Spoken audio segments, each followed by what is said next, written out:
नमस्कार, स्वागत है आपका पॉलिटिकोस में। मैं हूं आपके साथ ईशान दीक्षित। भारतीय जनता पार्टी के अनुसूचित जाति मोर्चा के प्रदेश अध्यक्ष रामचंद्र कनौजिया जी मेरे साथ मौजूद है। पहले तो आपका बहुत बहुत स्वागत है। धन्यवाद। आज बिहार में वहां सबकी बात कही जाए तो चुनाव चल रहा है, मतदान हो रहा है, क्या कुछ कहेंगे, कितनी सीटें आने वाली? ये सीट की गणना तो 14 तारीख को हो जाएगी। अब ये पूछे मत किधर है लोगों का, तो आप साफ बिल्कुल दर्शन है उसका बिहार का। मैंने अभी आपके साथी को बताया कि लोग कह रहे हैं बेटा मुझे छोड़कर चला गया, लेकिन मेरा बेटा मोदी ने मुझे जिंदा रखा है। 30-30 किलो चावल, 30-30 किलो गेहूं और तमाम सामग्री और पेंशन का पैसा दे करके हम बूढ़े आदमी जीवित हैं, तो हम तो मोदी को छोड़ करके नहीं जाएंगे, योगी को छोड़ करके नहीं जाएंगे, और जो है यहाँ पर एनडीए की सरकार हम बनाएंगे। वो जाहिल जिनको अंगूठा पढ़ने की ABCD नहीं आती। तो मानवता भी जिंदा है। जिनके बेटे छोड़ करके चले गए बुजुर्ग बुढ़ापे में, उनको मोदी ने जिंदा रखा, तो कहाँ जाएगा आदमी। तो इसलिए ज्यादातर भारी मतदान एनडीए के पक्ष में लोग कर रहे हैं। इसलिए मुझे पूरा विश्वास उस वहां की जनता पर, वो एनडीए की सरकार बनेगी और बड़े बहुमत से सरकार बनेगी। आप बड़े बहुमत की बात करते हैं और आज कई वीडियो सोशल मीडिया पर वायरल होते हैं कि यहाँ पर एक तरीके से बेईमानी की जा रही है वोटों के साथ, वोटरों को वोट नहीं देने दिया जा रहा है। कि आप सब देख रहे हैं कि गुंडे हर जगह हैं, वोट देने नहीं दिया जा रहा है। एक अभी इंटरव्यू में देख रहा था, आप जैसे भाई जो है दिखा रहे थे कि एक वहां पर शहाबुद्दीन हुआ करता था, जिनके बेटों को सामने तेजाब से नहला करके खत्म कर दिया गया। उससे मुक्ति मिली, अगर किसी ने दिलाई तो एनडीए ने दिलाई है। हमारी बहनें कह रही थी कि हमारा पति मेरे साथ में चल रहा है, और मेरा पति कहता था कि पता नहीं मेरी बीवी बचेगी या उठा ले जाएंगे, छीन कर ले जाते थे। ऐसा वातावरण जो है वहाँ आरजेडी ने तैयार कर रखा था, यही लालू प्रसाद ने तैयार कर रखा था। कितने अपहरण होते थे, कितनी हत्याएं होती थी, किस तरीके से वहाँ। लेकिन जब हमारी एनडीए की सरकार आई है, तो आप जा करके वहाँ खुद देख लीजिए। हम नहीं कह रहे हैं, वहाँ के लोग कह रहे हैं। इसलिए हम बड़ी बहुमत के साथ बिहार में आने वाले हैं। जंगल राज की बात करते हैं देश के प्रधानमंत्री नरेंद्र मोदी जी पर, उसके बाद वो 5 शब्दों का इस्तेमाल करते हैं: कट्टा, कटुता, क्रूरता, कुशासन, करप्शन। आखिर ये 5 शब्द किसके लिए? यानी बेईमानों के लिए, जो देश को लूटते रहे हैं। यही तो होता रहा है। एनडीए के से पहले जो सरकारें थीं, उनका यही था, किसी को कट्टे के बल पर, कुछ करप्शन के बल पर, कुछ कुर्ते के बल पर। हमने एक उदाहरण दिया कि वो कौन था, अभी नाम बताया है, शहाबुद्दीन, पप्पू यादव, ये सब क्या करते हैं, बिहार को बिहार बनाने दिया है। अब आप यकीन मानिए, मैं तो बिहार गया हूँ कि मैंने अपनी आंखों से देखा, एक साड़ी को चीर करके 2 माताएं पहनती हैं, और पेटीकोट ब्लाउज का पता नहीं। ये हाल बिहार का इन लोगों ने जो है लालू प्रसाद यादव के परिवार ने बना के रखा हुआ है।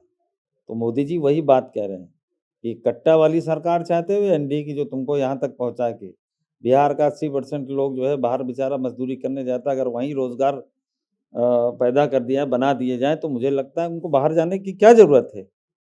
तो धीरे धीरे हम उस ओर बढ़ रहे हैं। सुशासन वर्तमान में रहा है, सारे लोग इसको लाइक कर रहे हैं, और बड़ी संख्या में लोग मतदान करने निकले हैं और एनडीए के पक्ष में वोट कर रहे हैं। 2027 को लेकर भारतीय जनता पार्टी अभी प्रदेश कार्यालय लखनऊ में बहुत बड़ी मीटिंग करती है और उसमें तमाम जो 75 जिले हैं उनके जिला अध्यक्षों को बुलाया जाता है। तो जिला अध्यक्ष, जहां तक मेरे मुताबिक अगर कहा जाए, तो जिला अध्यक्ष को जो मेन भूमिका होती है वो होती है वोटरों को मतों में बदलने की। तो क्या लगता है इस बार वोटर मत में बदल जाएगा? संगठन का काम है संगठित हो करके, समन्वय स्थापित करके समाज के बीच में काम करना। और जो हमारी उत्तर प्रदेश की सरकार है, केंद्र की सरकार है, जिस तरीके जैसे बाबा साहब ने कहा था, शोषित पीड़ित समाज के बीच में जाके काम करें। जब सरकार ऐसी बने तो ऐसी योजना बने कि इनका जीवन स्तर कैसे गरीबों का उठे, लगे, बने। तो जीवन स्तर उठाने के लिए मोदी जी ने और योगी जी ने हमारे कितने काम किए, कैसे तमाम प्रकार की योजनाएं।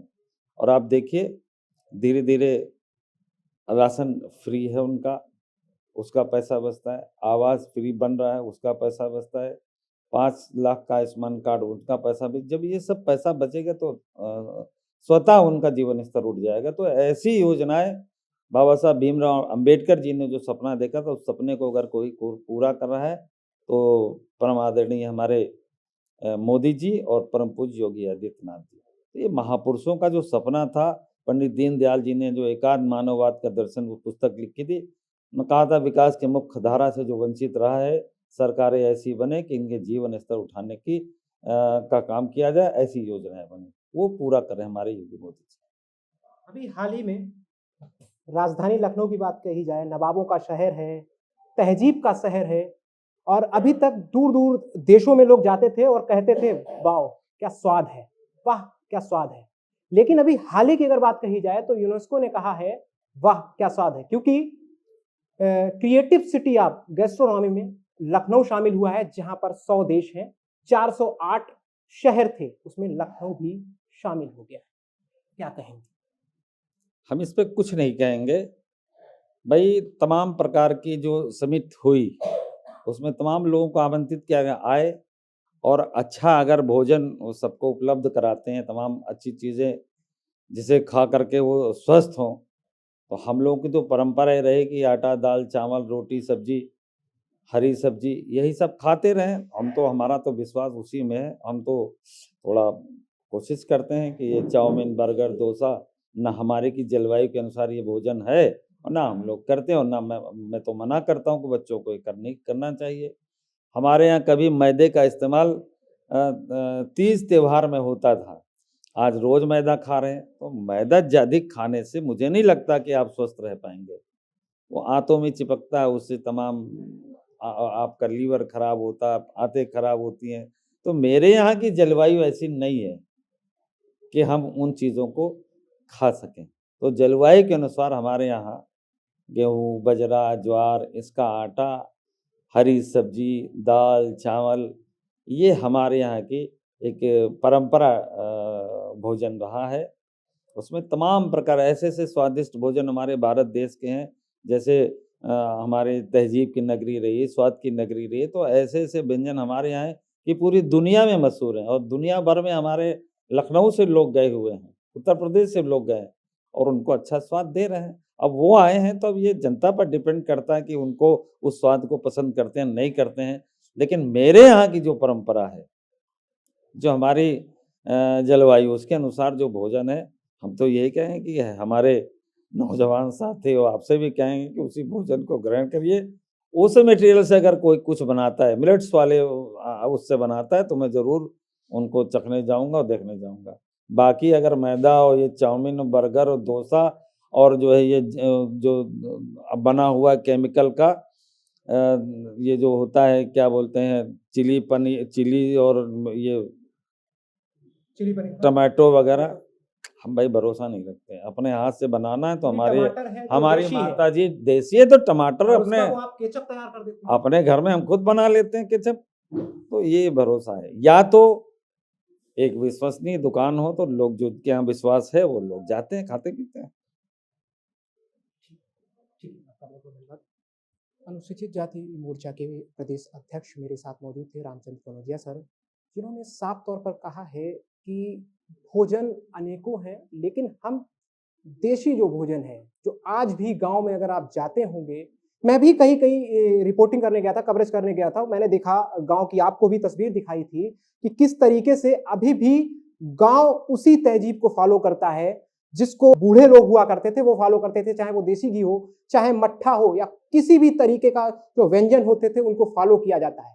लेकिन हालांकि फिर कह दें, एक बार आपको बताते चले कि यूनेस्को ने जो क्रिएटिव सिटी ऑफ गैस्ट्रोनॉमी का जो घोषित किया है, जो शामिल किया गया है, हालांकि अच्छी बात है, उन्होंने ये भी बोला अच्छी बात है, लेकिन मुझे जो पसंद है वो देसी व्यंजन।